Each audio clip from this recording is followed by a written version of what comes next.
अभी हम लोग का चल रहा है थर्मोडायनेमिक्स सब्जेक्ट एंड थर्मोडायनेमिक्स में आज के इस पर्टिकुलर सेशन में हम लोग डिस्कस करने वाले हैं system, type of system, boundary, type of boundary and आपका सराउंडिंग के बारे में। क्या होता है सिस्टम, सराउंडिंग, बाउंड्री, इन सब के बारे में डिस्कस करेंगे। काफ़ी बेसिक बेसिक चीज़ें होता है बट अदर हैंड काफ़ी इंपॉर्टेंट है ना, क्योंकि ये बहुत ही बेसिक बेसिक चीज़ें जब आपका क्लियर होगा ना तो आगे चलकर जब हम लोग कोई टफ चीज़ों के बारे में समझेंगे और डेप्थ जाएंगे, है ना, थ्योरी को और डेप्थ तक जाएंगे तो उन सभी को समझने में काफ़ी ईजी आपका होगा। एंड दूसरा बात कि सर ये इजी है तो क्या मतलब इस सभी टॉपिक से, या फिर जो आपने यहाँ पे बताया है आज हम लोग पढ़ेंगे सिस्टम के बारे में, type of system, boundary, surrounding के बारे में, है ना, ये इजी है तो क्या यहाँ से क्वेश्चन नहीं बनता एग्जाम में? बिल्कुल बनेगा, यहीं से क्वेश्चन ज़्यादा बनता है ना। तो दोनों के लिहाज से आपके लिए इंपॉर्टेंट है ये सेशन, यहाँ से आपका एग्जाम में भी बनता है और अदर हैंड आगे चलकर चीज़ों को समझने में काफ़ी आपका हेल्प करेगा।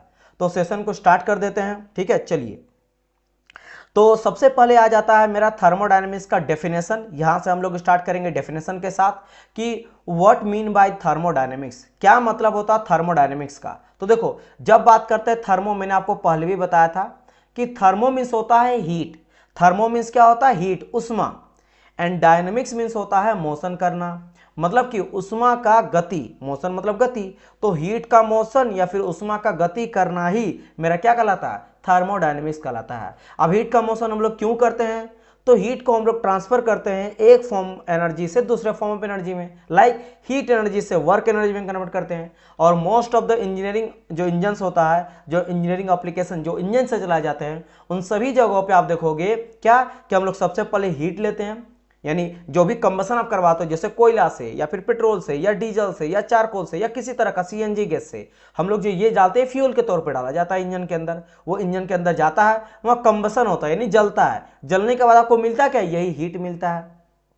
अब हीट से आपको क्या कन्वर्ट करते हो? Heat energy to work energy में कन्वर्ट करते हो, यानी उसको मोशन करवा के, उसको ट्रांसफर करवा के एक फॉर्म से दूसरे फॉर्म में। यह भी ध्यान रखना है कि यहाँ पे मेरा एनर्जी जो होता है, energy neither create not destroy, only can change one form to another form. मतलब एनर्जी को हम लोग यहाँ पे क्रिएट नहीं कर रहे हैं। आप ये मत समझना कि सर जी वर्क डन जो हम लोग करवा रहे हैं, या फिर मान लो अपने हीट से कोई और फॉर्म ऑफ एनर्जी, है ना, साउंड एनर्जी, लाइट एनर्जी, कोई चीज बनाया, है ना, इलेक्ट्रिसिटी जनरेट किया था, इलेक्ट्रिकल एनर्जी बनाया, तो यहाँ पे आप लोग इलेक्ट्रिसिटी जो बनाया वो आपने क्रिएट नहीं किया वो एनर्जी को, बस आपने एक फॉर्म ऑफ एनर्जी से दूसरे फॉर्म ऑफ एनर्जी में कन्वर्ट किया। समझ गए? बस कन्वर्जन यहां पे देखने को मिलता है, यानी कि एनर्जी जो रहता है वो कंजर्व रहता है, बस उसके फॉर्म को चेंज किया जाता है। वही हम लोग करते हैं थ्रू दी थर्मोडायनेमिक्स। और थर्मोडायनेमिक्स में केवल हम लोग स्टडी करते हैं किसके किसके बारे में? हीट एंड वर्क एनर्जी के बारे में। मैं आपको पहले भी बताता, फिर से बताता हूं, एनर्जी कई तरह का होता है, light energy, sound energy, wave energy, tidal energy, है ना, विंड एनर्जी, समझिए, काइनेटिक एनर्जी, पोटेंशियल एनर्जी, तो ये सब एनर्जी होता है। लेकिन we only deals about heat and work. Combustion से हीट लिए, हीट से हम लोग वर्क डन किया, दैट्स इट, इसके बारे में स्टडी करते हैं। और हीट मेरा फ्लो क्यों करता है? Due to temperature difference. कोई एक बॉडी है, ये बॉडी मेरा मान लेते हैं 100 डिग्री सेल्सियस में है, दूसरा कोई बॉडी है वो 20 डिग्री सेल्सियस में है, तो यानी ये मेरा ठंडा बॉडी है और ये मेरा थोड़ा हॉट बॉडी है। तो चूंकि यहाँ पे टेम्परेचर का डिफरेंस है, सपोज कर लो इसका मेरा टेम्परेचर T1 बोल दिया गया, इसका टेम्परेचर मेरा T2 है, और T1 मेरा यहाँ पे ग्रेटर देन T2 है, तो ऑटोमेटिकली हाइयर से लोअर एनर्जी ट्रांसफर करेगा, क्योंकि एक मेरा यूनिवर्सल और एक लॉ होता है जो ये बताता है कि energy transfer from higher energy to lower energy. मतलब ऊर्जा जो होता है वो हमेशा हायर से लोअर की ओर ट्रांसफर करेगा, तो उसको ये फॉलो करता है। चलिए कोई बात नहीं रुपेश, कोई दिक्कत नहीं, थोड़ा डिले नहीं हुआ, बस अभी मैं आपको डेफिनेशन बताया हूं कि थर्मोमिक्स होता है हीट, डायनामिक्स मतलब होता है मोशन, यानी गति, उष्मा का गति करना ही थर्मोडायनेमिक्स में स्टडी करते हैं। और यहाँ पे जो हम लोग हीट होता है एक फॉर्म ऑफ एनर्जी होता है, जो मेरा वर्क जब भी कन्वर्ट कर लेता तो वही फॉर्म ऑफ एनर्जी ही है। तो हीट भी एनर्जी, वर्क भी एनर्जी, तो हम लोग हीट से वर्क एनर्जी में कन्वर्ट करते हैं, मतलब एनर्जी का कन्वर्जन करते हैं। और केवल किस एनर्जी के बारे में बात करते हैं? हीट एंड वर्क एनर्जी के बारे में, बस यही। अब डेफिनेशन कैसे लिखा गया है? It is the science of energy transfer, obviously बात है, किसके किसके बारे में? कौन सा energy transfer? Heat and work energy transfer, and its effect on the property of system. भाई इफेक्ट का क्या मतलब है? ऑब्वियसली बात है, किसी के, मान लो मेरे पास ये 100 डिग्री सेल्सियस का कोई बॉडी है, उससे वो हीट को ट्रांसफर किया कोई 20 डिग्री सेल्सियस वाले बॉडी का, तो इस बॉडी का जो, इसको मैं मान लेता हूं फर्स्ट बॉडी, और उसके मैं बोलता हूँ सेकंड बॉडी। तो फर्स्ट बॉडी का कुछ टेम्परेचर होगा, कुछ प्रेशर होगा, कुछ वॉल्यूम होगा, कुछ डेंसिटी होगा, ये सब में चेंज तो आएगा ही आएगा, चेंज आएगा, बिल्कुल आएगा। और जो सेकंड बॉडी था उसमें भी चेंज आएगा, टेम्परेचर में, प्रेशर में, वॉल्यूम में, ईटीसी, कितना जितने तरह का प्रॉपर्टी है सब में चेंज आएगा। आएगा कि नहीं आएगा? बिल्कुल आएगा, क्योंकि सर जब ये हाई हीट मेरा ट्रांसफर करे इधर जाएगा, ये ज्यादा गर्म है। ये सिंपल सिंपल समझो ना कि आप कोई गर्मा गर्म चीज को टच करते हो, तो गर्मा गर्म चीज को अगर टच करोगे तो क्या होगा? आपको लगेगा क्या? गर्मा गर्म चीज को अगर आप पकड़ते हो तो आपको गर्मी फील होगा। क्यों? आपका बॉडी है ठंडा, वो है ज्यादा गर्म, तो हायर एनर्जी से लोअर एनर्जी, आपका बॉडी है लोअर एनर्जी वाला, हीट आपके शरीर में आएगा, आपको लगेगा गर्मी। वहीं अगर आप कोई ठंडा चीज को टच करते हो तो आपको और ठंडा लगता है। पता क्यों ठंडा लगता है? और क्योंकि आपका जो है ना बॉडी, वो गर्म है उस बॉडी के लिहाज से जिसको आप टच करने जा रहे हो। जैसे एक काम करना, ठंडा के दिन में लोहा टच करना, आपको बड़ा ठंडा लगता है। क्यों? आपका बॉडी गर्म है, रूम टेम्परेचर, लेकिन जो मेटल है वो बहुत ज्यादा ठंडा है। तो आपसे ही ट्रांसफर किया उस मेटल बॉडी में, कब तक करते रहेगा? जब तक कि टेम्परेचर मेरा इक्विलिब्रियम ना हो जाए। जब तक कि टेम्परेचर मेरा इक्विलिब्रियम ना हो जाए तब तक क्या करते रहेगा? वो आपका चलते रहेगा। समझ गए मेरी बात कि नहीं? तो इन सभी बातों का आपको क्या करना है? ध्यान यहां पे रखना है। समझ रहे हैं? तो यहां वही चीज बात करा गया है। तो वही कहा गया कि प्रॉपर्टी ऑफ द सिस्टम, क्योंकि टेम्परेचर मैं आपको तो पहले बता चुका हूं कि चाहे मैं बात करूंगा प्रेशर का, या मैं बात करूंगा टेम्परेचर का, या वॉल्यूम का, ये सब क्या है? सब का सब मेरा सिस्टम का प्रॉपर्टी है, जो स्टेट को डिफाइन करता है। जो किसको डिफाइन करता है? स्टेट को मेरा डिफाइन करता है। तो बात ये चीज आपका हो गया क्लियर। ये बात समझ आ रहा है कि नहीं? आप लोग को बताइएगा, है ना। तो यहां पे मुझे उम्मीद है कि डेफिनेशन जो बताया गया है ना, ये डेफिनेशन को आप अच्छी तरह से समझ गए होंगे। अगर मैं यहां पे हटा देता हूं तो मुझे उम्मीद है कि ये डेफिनेशन आप बहुत अच्छी तरह से समझ गए होंगे। बताइए कितना समझ आया कि नहीं आया?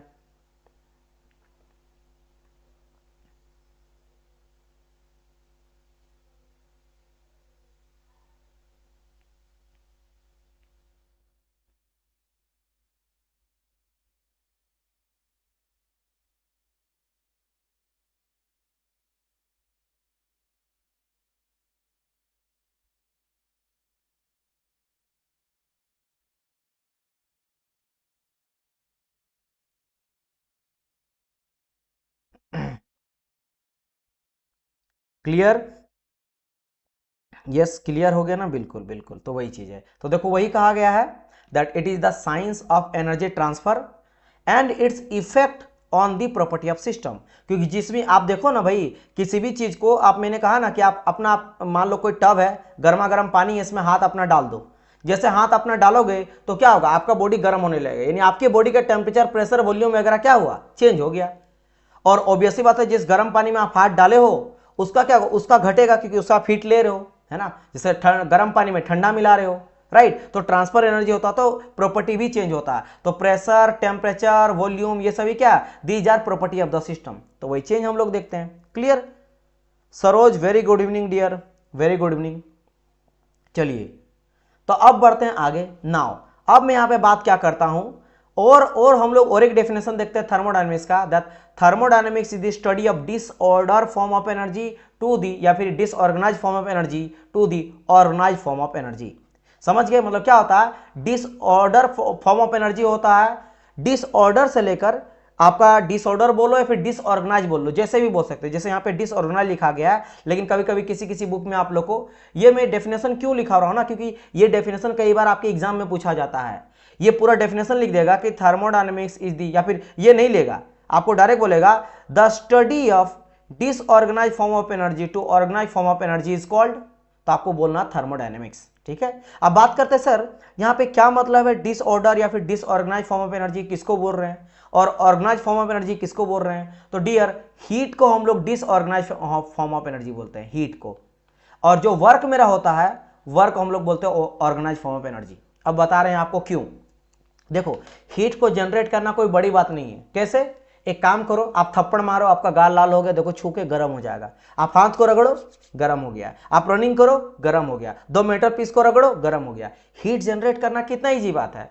तो हीट होता है लो ग्रेड एनर्जी। बट यहीं अगर मैं बात करूंगा ऑर्गेनाइज फॉर्म ऑफ एनर्जी, तो वो होता है मेरा वर्क, यानी उससे कुछ काम बन रहा ना आपका। आपने वही हीट को लेके खाना पकाया, गैस जला दिया, तो उसे आप खाना पका सकते हो, बाइक चला सकते हो, उसका यूज करके इलेक्ट्रिसिटी प्रोड्यूस कर सकते हो। तो देखो कितना काम का आ गया। तो वो हो गया मेरा ऑर्गेनाइज फॉर्म ऑफ एनर्जी। इसीलिए कहा जाता है डिसऑर्गेनाइज से ऑर्गेनाइज। जैसे एग्जांपल के तौर पे आपने अगर बीटेक कर रखा है ना, आप अगर डिप्लोमा किए हो, आपने अगर एमटेक कर रखा है, आप अगर पीएचडी किए, कुछ भी किए हो, अब क्या है कि जब तक आपका एक रेप्यूटेड जॉब नहीं है तब तक क्या करा रहे इंजीनियर होके तो पैसा उन्होंने बर्बाद कर दिया। और आप देखो आज के टाइम में कितना डिप्लोमा और बीटेक और एमटेक के स्टूडेंट है, हर कोई करना चाहता, हर कोई। क्योंकि अभी से लेकर पीछे अगर मैं पिछला 10-15 साल का बात करूं, उस टाइम पे हर कोई अपना बेटा को डॉक्टर इंजीनियर बनाना चाहता। लेकिन आज के टाइम पे देख लो, आप डॉक्टर रहे या इंजीनियर रहे, है ना, क्योंकि सही फॉर्म सही तरीके से गवर्नमेंट वगैरह जो है वो रिक्रूटमेंट करती नहीं है, अगर करती है तो बहुत ही कम करती है ना। और बच्चे आज के टाइम पे ज़्यादा डिस्ट्रक्शन भी हो गया है। तो वो डिसऑर्गेनाइज फॉर्म ऑफ एनर्जी है। इंजीनियर तो है लेकिन उस एनर्जी का यूज नहीं किया, उस इंजीनियरिंग जो डिग्री है उसका कोई यूज नहीं है। वहीं अगर आप जैसे बन जाते हो एक इंजीनियर, जैसे इस जॉब के बाद जैसे आप एक जॉब लग जाएगा, है ना, गवर्नमेंट डिपार्टमेंट में, फिर देखो आपका शान, है ना, आपके सब कोई तारीफ, मतलब तारीफ के बूंद ना आपका मतलब बंद नहीं होगा, इतना तारीफ आपका होगा, है ना। हर जगह पे जो दुश्मन रहेगा ना वो भी आपका तारीफ करेगा, है ना। तो आप एक आइडल बन जाओगे। तो ऑर्गेनाइज फॉर्म ऑफ एनर्जी क्यों, बात ये क्योंकि आप उस सर्विस को जो आपने एजुकेशन लिया है, जो आपने इंजीनियरिंग करा है, उसको कहीं अप्लाई कर रहे हो और लोगों का हेल्प कर रहे हो। क्योंकि गवर्नमेंट इंस्टीट्यूशन जो आप सर्विस करोगे एक तरह से लोगों का भला ही करते हो कहीं ना किसी सेक्टर में, राइट, समझ गए।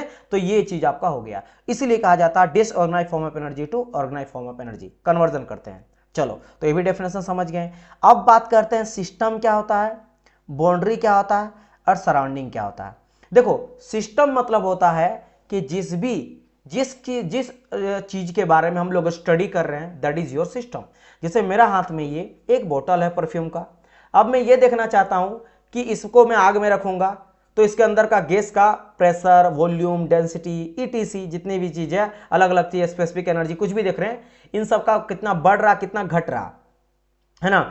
तो ये चीज देखना चाह रहे हैं, तो ये मेरे लिए कहलाएगा अभी सिस्टम। अब इसके बाहर दुनिया में जो भी चीज है, मैं हूं, आप है, कुछ भी है, ये सब का सब क्या कहलाएगा, सब कहलाएगा मेरा क्या, सराउंडिंग। सराउंडिंग समझ गए। और बाउंड्री कौन होता है, इसका ये कवर। बाउंड्री तो समझ ही होंगे, बाउंड्री जो मेरा सराउंडिंग और सिस्टम को सेपरेट करता है, दोनों को अलग करता है, दैट इज योर बाउंड्री। तो यही कहलाता तीनों चीज के बारे में। तो वही सेम डेफिनेशन लिख दिया गया, दैट सिस्टम क्या होगा, it is any region in a space on which thermodynamic study is to be considered.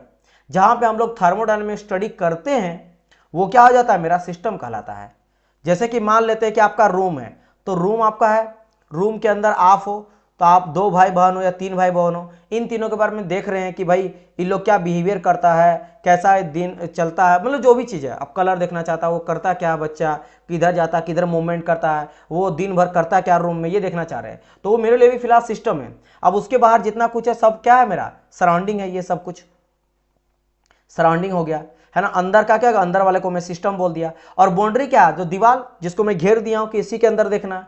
क्योंकि मैं एक रूम के अंदर क्यों सबको डाल दिया, क्योंकि इन तीनों के बारे में ही मुझे पता करना है। बाहर निकालेंगे तो घर का और भी फैमिली मेंबर है, लेकिन मुझे केवल इन तीनों के बारे में ही देखना है, तो मेरा बाउंड्री हो जाएगा। यानी boundary is the separation line between the system and surrounding. जो मेरा सिस्टम को और सराउंडिंग को अलग करता है उसको हम लोग क्या कहते हैं, बाउंड्री कहते हैं, है ना। अब यहाँ पे बात करा कि बाउंड्री जो मेरा होता है वो रियल भी हो सकता है, इमेजिनरी भी हो सकता है, फिक्स्ड भी हो सकता है और फ्लेक्सिबल भी हो सकता है।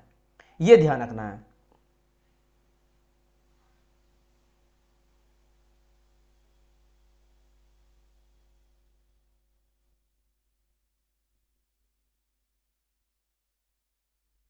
ठीक है, चलिए, तो यहां पे क्या समझ आया, यहां पे कि मेरा जो बाउंड्री होता है वो रियल भी हो सकता है, इमेजिनरी भी हो सकता है, फिक्स्ड भी हो सकता है, फ्लेक्सिबल भी हो सकता है। इसका क्या मतलब है मैं आपको आगे चलकर समझाऊंगा। बट उससे पहले फिर अगर मैं बात करता हूं किसके बारे में, सराउंडिंग के बारे में। सराउंडिंग क्या है, द एवरीथिंग, इन्वायरमेंट जो भी है, environment outside the system, system के बाहर कुछ भी है, को सब कुछ सिस्टम के जो बाहर है, everything outside the system is called surrounding, है ना। तो पूरा का पूरा जो इन्वायरमेंट है वो सिस्टम के बाहर है, that is your surrounding, that is your surrounding. For example अगर मैं बात करता हूं, दिस इज माई पिस्टन, मेरे हाथ में ये पिस्टन है।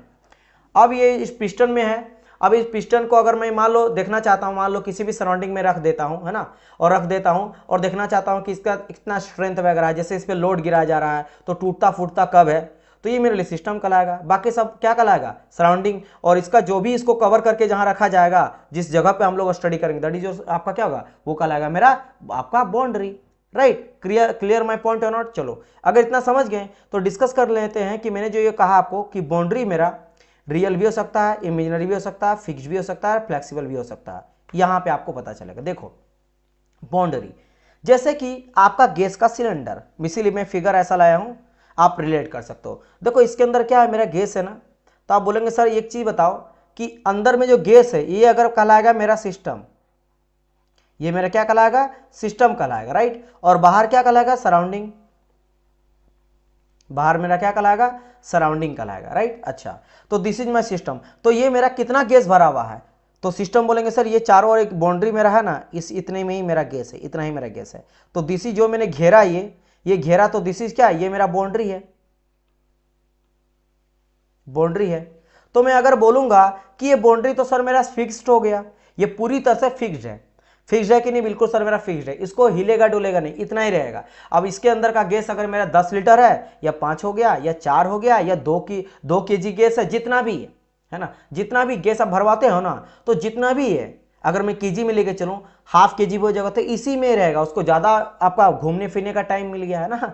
अगर मान लो 10 लीटर भरा हुआ 14 लीटर का, तो पूरा कंप्रेस्ड है गैस, इसलिए इसको कहा जाता है क्या? LPG gas. LPG gas, LPG है ना, इसका मतलब क्या? Liquefied petroleum gas. होता तो मेरा गैस है, लेकिन लिक्विफाई रहता है, मतलब लिक्विड के फेज में रहता है, लिक्विड फेज में पाया जाता है, लेकिन गैस होता है। क्यों? क्योंकि गैस जो होता है बहुत पार्टिकल दूर दूर रहता है, तो उसको हम लोग कंप्रेस कर सकते हैं, तो कंप्रेस करके इसके अंदर डाला जाता है।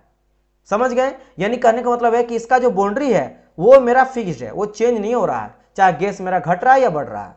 तो वही कहलाता है मेरा रिजिड। रिजिड बोलो या फिर इसको फिक्स्ड बोल लो। रिजिड मतलब जानते हो, कठोर है ना, वो अपना चेंज नहीं करेगा, रिजिड है पूरी तरह से। समझ गए? एक हो गया ये। अब बात करते हैं क्या सर, अब बताइए मुझे फ्लेक्सिबल। जैसे मैंने यहां पे कहा था एक मेरा फिक्स्ड और फ्लेक्सिबल, तो मूवेबल बोल लो या फिर आप फ्लेक्सिबल बोल लो। फ्लेक्सिबल आप समझते हैं कि आखिर फ्लेक्सिबल क्या होता है? तो फ्लेक्सिबल आप देख सकते हो पिस्टन सिलेंडर का अरेंजमेंट।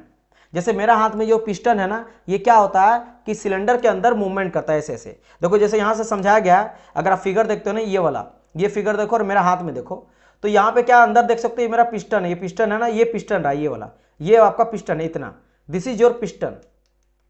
और इसके बाद ये जो लंबा सा है, छोटा यहां दिखाया गया है, ये मेरा कनेक्टिंग रड है ना, और ये जो जाकर क्रैंक में मेरा सेट हो जाता है, फिलहाल ऐसे पकड़ लेते हैं। राइट, अब ये क्या होता है, ये मेरा रहता है एक सिलेंडर के अंदर रहता है। किसके अंदर रहता है? मेरा सिलेंडर के अंदर मेरा रहता है। तो सिलेंडर के अंदर क्या करता है, इस तरह रेसिप्रोकेट करता है। वैसे आगे पीछे भी ऐसे भी दिखा सकते हो, हम लोग ऐसे भी दिखा सकते जैसे, तो ये आगे पीछे करता है। ठीक है, इस तरह से मेरा करता है। तो अगर मैं यहां पे बात कर लेता हूं कि भाई यहां पे मेरा गैस कहां रहता है, तो मैं सिलेंडर के अंदर देखो, यहां पे इतना गैस है, देखना ध्यान से, ये गैस भरा हुआ है इसके अंदर क्या है, मेरा गैस भरा हुआ है। और ऊपर वाले में देखेंगे तो देखो पिस्टन पूरी तरह से ना एकदम टॉप डेड सेंटर उसको कहा जाता है, आगे चलकर समझ आएगा, पूरा तरह से सट गया है, जाके पिस्टन के ऊपर हेड में सट गया है, मतलब उसको टॉप डेड सेंटर कहा जाता है, टॉप डेड सेंटर टीडीसी, और नीचे वाले को कहा जाता है बॉटम डेड सेंटर। तो जब ये सट गया तो वॉल्यूम देख सकते हो बहुत वहां पे कम हो गया है। इसका मतलब क्या मैं समझना चाह रहा हूं, समझने ये चाह रहा हूं, इसके अंदर भी जितना गैस है, अब बोलेंगे सर ये गैस कहां से आ जाएगा, यही इससे आपका बाइक चलता है डियर। ये अगर मैं सीधा करके ऐसे बना दूं ना, तो दिस इज माई सिलेंडर, और इसके अंदर ये रहता है मेरा पिस्टन, तो दिस इज माई पिस्टन, ये हो गया मेरा क्या, पिस्टन। फिर इससे रहता कनेक्टिंग रड, मेरा कनेक्ट रहा, मान लो ये रहा कनेक्टिंग रड हो गया। ठीक है, अब ये मेरा पिस्टन ऊपर नीचे जाता। अब यहाँ पे क्या रहता है, 2 वाल्व रहता है। अगर 2 स्ट्रोक 4 स्ट्रोक पेट्रोल इंजन हम लोग पढ़ते हैं, जैसा आपका बाइक जो होता है, या तो मतलब कार बाइक जितना पाया सब आपका ऑटोमोबाइल सेक्टर में 2 स्ट्रोक 4 स्ट्रोक पेट्रोल इंजन और डीजल इंजन होता है। पेट्रोल इंजन तेल से चलता है, यानी पेट्रोल से चलता है, डीजल इंजन डीजल फ्यूल से चलता है ना। उसमें एक चलता है ऑटो साइकिल कहा जाता है, एक ऑटो साइकिल से चलता है, एक मेरा डीजल साइकिल से। खैर उतना दूर जाने का जरूरत नहीं है, बात ये कर रहा हूं कि मेरा वाल्व होता है, वाल्व के अंदर से क्या जाता है, हम लोग फ्यूल को डालते हैं। तो जैसे फ्यूल डालता है, फ्यूल मतलब जैसे अगर मैं बात करता हूं पेट्रोल इंजन का, जो ऑटो साइकिल में चलता है, तो उसमें मेरा एयर और पेट्रोल अंदर आ जाता है। तो मैं ग्रीन कलर से समझा रहा हूं कि यहां मेरा क्या हुआ, पेट्रोल अंदर आ गया और हवा आ गया। अब इसके पास यहां लगा रहता है कि स्पार्क प्लग, पेट्रोल इंजन में है ना, ऑटो साइकिल में बात करेंगे तो स्पार्क देते हैं तो आग लगता है, पिस्टन नीचे आता है, पिस्टन क्या होता है, नीचे लगता है, और उसके बाद जैसे क्रैंक आपका घूमता है और फिर ये कहानी आपका चलते रहता है, क्योंकि उसके बाद होता है पावर स्ट्रोक मिला, फिर एग्जॉस्ट, फिर जो एग्जॉस्ट वाला वाल्व है ये खुलता है, यहाँ से हॉट गैसेस बाहर आ जाता है, फिर से पेट्रोल आता है, फिर पिस्टन आपका नीचे, अंदर क्यों आता फ्यूल, क्योंकि पिस्टन जब नीचे आता है ना, देखो ये 4 प्रोसेस में होता है। देखो इसको बताने के लिए ना 4 प्रोसेस, अगर मैं कहीं दिखाऊं को फिगर तो कुछ ऐसे समझ लेना। एक सेकंड ना, थोड़ा मुझे टाइम देना, इनिशियल चीज है ना, तो मैं टाइम थोड़ा लूंगा। ये रहा 2, ये रहा 3, ये रहा 4। अगर पूरा प्रोसेस जानना है, और यहाँ पे मैं बना लेता हूँ थोड़ा बहुत, है ना, कि this is my inlet valve. ये इसको कहते हैं हम लोग क्या, इसको कहते हैं IN इनलेट वाल्व, जिसके थ्रू से फ्यूल या पेट्रोल मेरा कहाँ से, आपके जो टैंक होता है ना पेट्रोल का टैंक, उससे सिलेंडर के अंदर आता है ना। अंदर में रहता पिस्टन, ये रहा पिस्टन, ये रहा मेरा कनेक्टिंग रड। फिर अब ये क्या हुआ, ये नीचे आएगा, है ना, नीचे आ गया, मान लो यहाँ पहुँच गया, नीचे आ गया, फिर ये ऊपर पहुँच चल जाता है, और फिर ये नीचे आ जाता है। अब समझना, अब यहाँ पे क्या है कि यहाँ पे 2 वाल्व रहता है, ये 2 वाल्व बनाया, ये यहाँ पे भी 2 वाल्व है, यहाँ पे भी 2 वाल्व है, यही 2 वाल्व बार बार, यहाँ पे एक वाल्व खुल जाता है, और यहाँ पे एक वाल्व यहाँ पे खुलता है, इनलेट वाल्व खुला। इनलेट वाल्व जैसे खुलता है, यहाँ पे मेरा पेट्रोल और एयर ये दोनों मेरा आ जाता है। आप जब आपका बाइक होता है ना, उसमें पेट्रोल और एयर दोनों आता है, किसके थ्रू, इसके थ्रू, इनलेट वाल्व के थ्रू, जो अभी खुला है, ठीक है, आ गया। और आ गया, मान लो ग्रीन कलर से आया, ये आके भर गया। ये कब होता है, जब आपका पिस्टन जो होता है ये नीचे की ओर जाता है, इसको कहते हैं हम लोग सक्शन।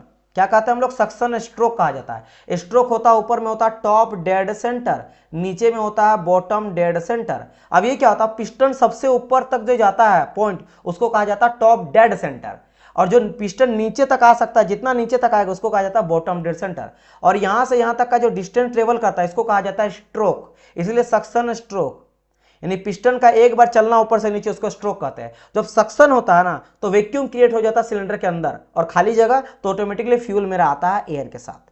उसके बाद होता है कंप्रेशन, मतलब अब पिस्टन मेरा ऊपर की ओर जाएगा।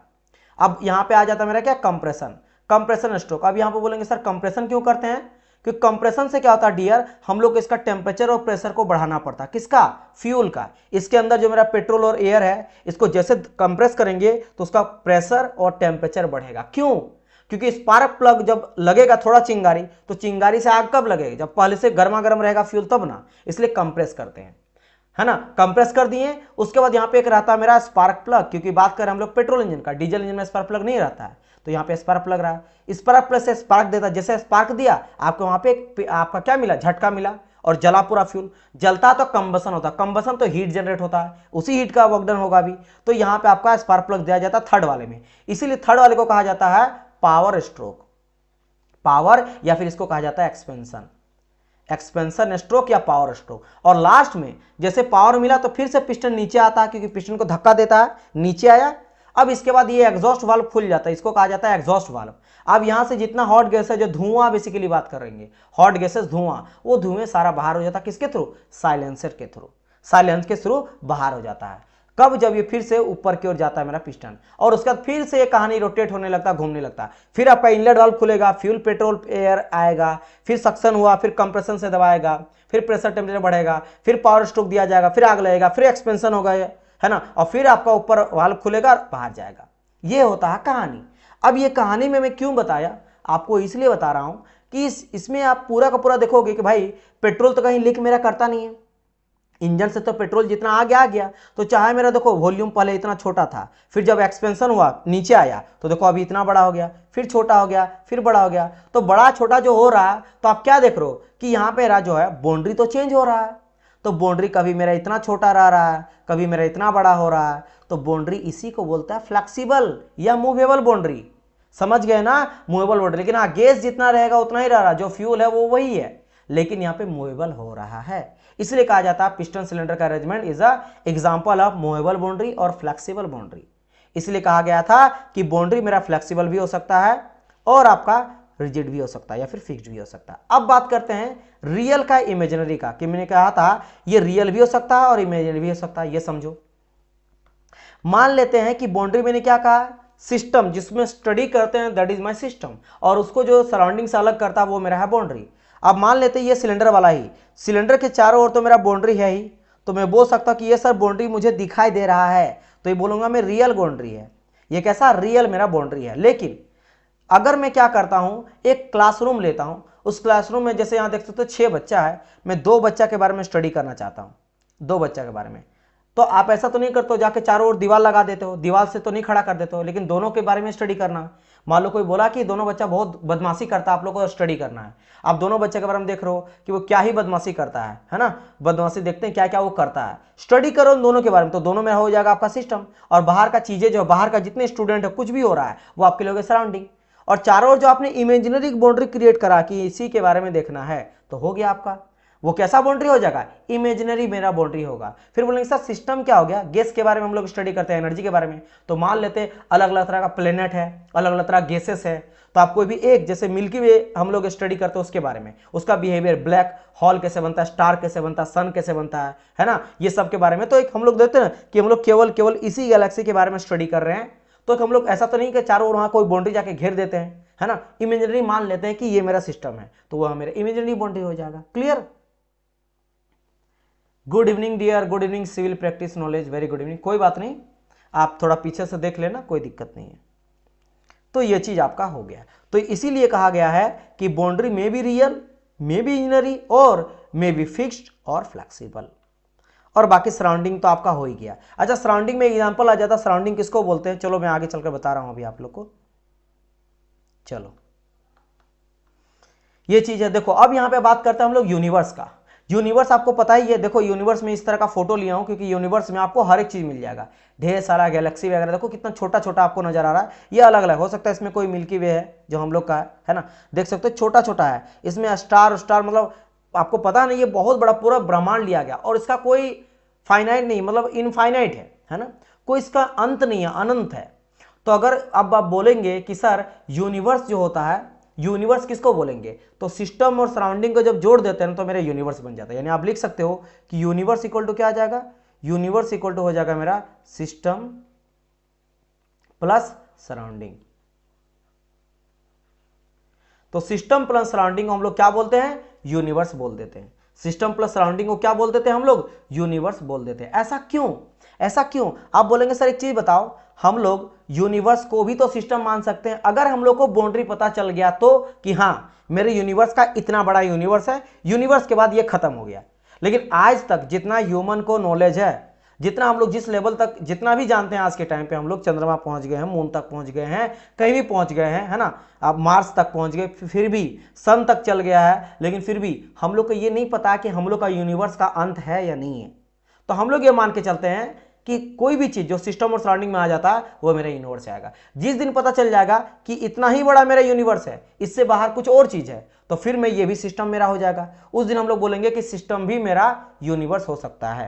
लेकिन फिलहाल के लिए देयर इज नो बाउंड्री, कोई बाउंड्री नहीं, कोई अंत नहीं मेरे यूनिवर्स का। यानी कि दुनिया में जो भी चीज आएगा ना वो सिस्टम प्लस सराउंडिंग होकर यूनिवर्स ही हो जाएगा, because it has no boundary. इस बात को ध्यान रखना आप लोग। कोई अगर बोलेगा क्यों मेरा यूनिवर्स नहीं होता है ना, क्यों यूनिवर्स को हम लोग सिस्टम प्लस सराउंडिंग मानते हैं, क्यों इसको सिस्टम नहीं मान सकते हैं, कि इसका कोई बाउंड्री नहीं है ना। क्लियर? बाउंड्री रहेगा तब तो बताएंगे कि हाँ ये रहा बाउंड्री, इसका तो अंदर हो गया मेरा सिस्टम, लेकिन बाउंड्री है ही नहीं तो आप कैसे बोलोगे कुछ। क्लियर? चलो अगर ये चीज समझ गए, अब बढ़ते आगे। Now we are going to discuss about type of system. अभी देखो मैंने कहा था आप लोग को बाउंड्री के बारे में समझाया, रियल, इमेजिनरी, फिक्स्ड, फ्लेक्सिबल। अब बात करते हैं सिस्टम्स के बारे में जिसमें स्टडी करते हैं। अब वो सिस्टम कितना तरह का होता है, चलिए उसके बारे में देखता हूं, है ना। चलिए देखते हैं। तो एक बार आप लोग सारे स्टूडेंट बताओ क्या यहां तक क्लियर है, क्या यहां तक आपको सारी चीजें समझ आ गया? यस करके एक बार मुझे बताइएगा या क्लियर बोलिएगा, मैं आगे बढ़ूंगा। बताइए यहां तक चीजें आपको समझ आया ना?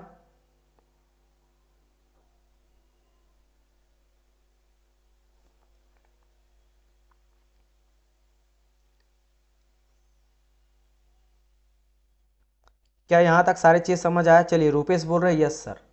सारे स्टूडेंट मेरे को रिप्लाई करोगे, और हाँ सेशन को अच्छा लग रहा है तो आपको लाइक भी करना, ठीक है। आपको क्या करना है, सेशन को लाइक भी करते रहना है, राइट।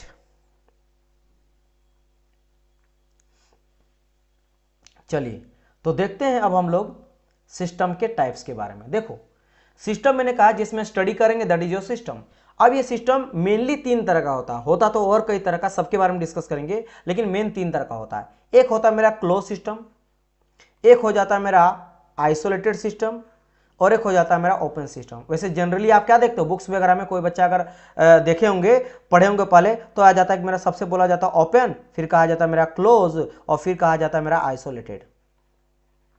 लेकिन मैं सबसे पहले लिया हूं आपका क्लोज को, फिर लिया हूं यहां पे क्या, मैं आइसोलेटेड को, और उसके बाद मैं लिया हूं ओपन को। इसके पीछे भी एक लॉजिक है, चलो मैं समझाता हूं क्यों मैं लिया हूं।